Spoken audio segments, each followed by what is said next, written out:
Баршаңызға сәлем, арнама қош келдіңіздер.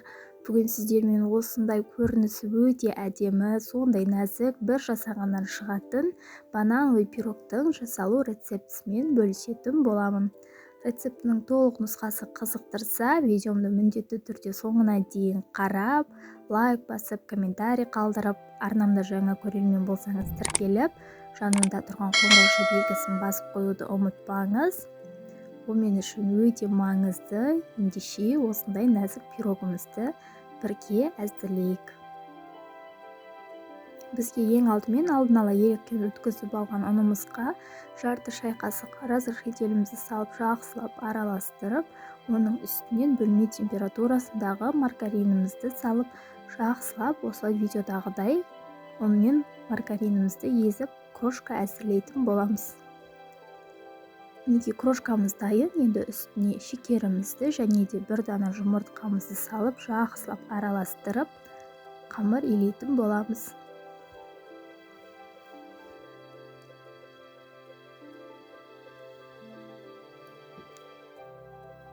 Мінекей көріп тұрғандарыңыздай қамырымыз дайын.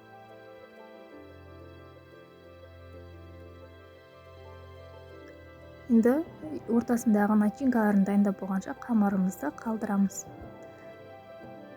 Начинкасына қаймағымызды және шекерімізді, бір дана жұмыртқамызды салып,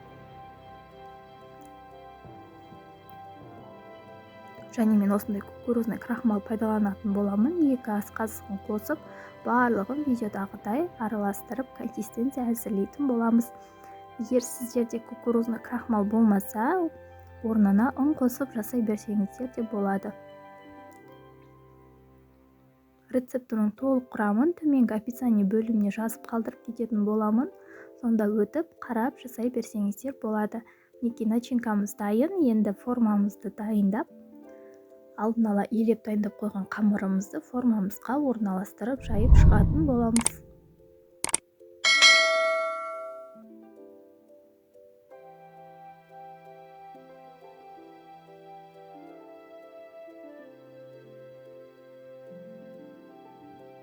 Мінекей формамыз дайын.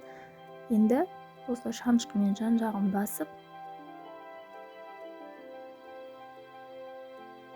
бортиктерін нығыздап аламыз. Содан соң ортасын міндетті түрде тесіп шығатын боламыз. Сол кезде біздің пирогымыз көтеріліп кетпей, әп-әдемі бір келкіп пісіп шығатын болады. Ең бастысы, енді ортасына бананымызды турап алатын боламыз. Мен осылай бір банан ғана қосатын боламын. Егер сіздер бананды өте қатты жақсы көретін болсаңыздар, 2 банан қосып жасасаңыздар да болады. Барлығын видеодағыдай етіп турап шығамыз.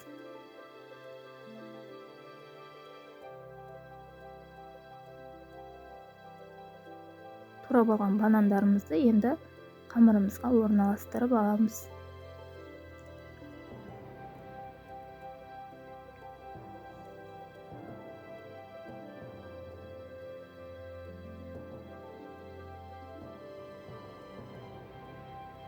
Көріп тұрғандарыңыздай құрамы өте қолжетімді, міндетті түрде жасап, отбасыңызды шаймен ішкенге өте жақсы десерт түрімен қуантыңыз.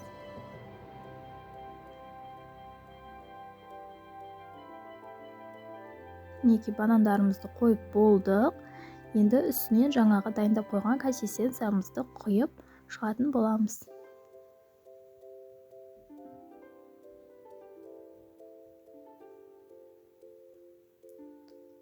Келкі етіп жайып, алып осы сәтте біз пешімізді алдын ала 180 градусқа қыздырып қоятын боламыз, және де қызып тұрған пешімізде 30-35 минутта пісіріп алатын боламыз.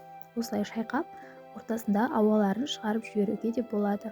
Және де мен бортиктердің шеттерін осылай бір келкі етіп басып шықтым. Мінекей көріп тұрғандарыңыздай пісіп шықты. Суытып болған соң формасына шештім. Көріп тұрғандарыңыздай көрінісі сметаникке де келеді. Дәмі бірақ өзгеше болып шығады. Бананмен жасап көруге кеңес беремін.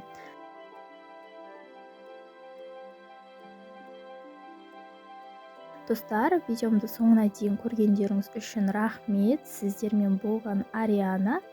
видеом ұнаса міндетті түрде лайк басып, комментарий қалдырып, арнамда жаңа көрермен болсаңыз тіркеліп, жанында тұрған қоңырауша белгісін басып кетуді ұмытпаңыз. Сонда сіздер менің алдағы жаңа рецепттерімді алғашқылардың бірі болып көретін боласыздар.